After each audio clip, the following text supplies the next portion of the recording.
என் நண்பன் மீதே கை வைப்பாயா என ஒரு தரப்பு இளைஞர்கள் கூட்டாக போய் தகராறு இழுக்க, பதிலுக்கு மற்றொரு தரப்பு இளைஞர்கள் ஆயுதங்களோடு வந்து அலற வைத்தனர். சிவகங்கை மாவட்டம் திருப்பத்தூர் காளியம்மன் கோவில் தெருவைச் சேர்ந்தவர் எலக்ட்ரீசியன் முகமது அப்சல். இவருக்கும் பக்கத்து தெருவான செட்டிய தெருவைச் சேர்ந்த ஆட்டோ பினான்ஸ் தொழில் செய்து வரும் சந்தோஷ்குமார் என்பவருக்கும் ஏரியாவில் யார் பெரிய ஆள், யாருடைய கேங் பெரிய கேங் என்ற போட்டி இருந்து வந்ததாகவும், அதனாலேயே இருவருக்கும் இடையே அடிக்கடி வாய் தகராறு ஏற்பட்டு வந்ததாகவும் கூறப்படுகிறது. அதிலும் கடந்த ஆண்டு கைகலப்பு ஏற்பட்டு காவல் நிலையம் ஏறிய இரு தரப்பினர் மீதும் திருப்பத்தூர் நகர் காவல் நிலையத்தில் வழக்கு பதிவு செய்யப்பட்டது.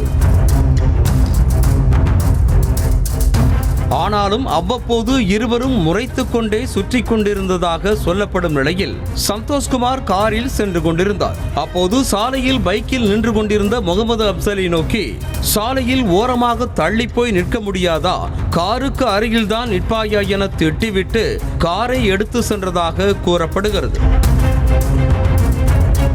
அடுத்த அரை மணி நேரத்தில் தனது நண்பர்களோடு செட்டிய தெருவுக்கு சென்ற முகமது அப்சல் சந்தோஷ்குமார் மற்றும் அவருடைய நண்பர்களை திட்ட இரு தரப்பினருக்கும் இடையே கைகலப்பு ஏற்பட்டதாக கூறப்படுகிறது.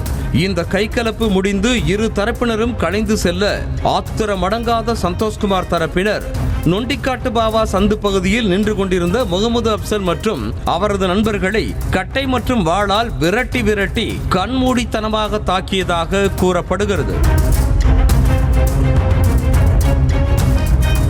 இதில் நெற்றி மற்றும் கை கால்களில் காயமடைந்த முகமது அப்சல் அரசு மருத்துவமனையில் அனுமதிக்கப்பட்டு சிகிச்சை பெற்று வரும் நிலையில், தாக்குதல் தொடர்பான சிசிடிவி காட்சியை அடிப்படையாக கொண்டு 7 பேர் மீது வழக்கு பதிவு செய்து போலீசார் விசாரணை மேற்கொண்டு வருகின்றனர். செய்திகளை உடனுக்குடனும் துல்லியமாகவும் தெரிந்து கொள்ள சப்ஸ்கிரைப் பண்ணுங்க.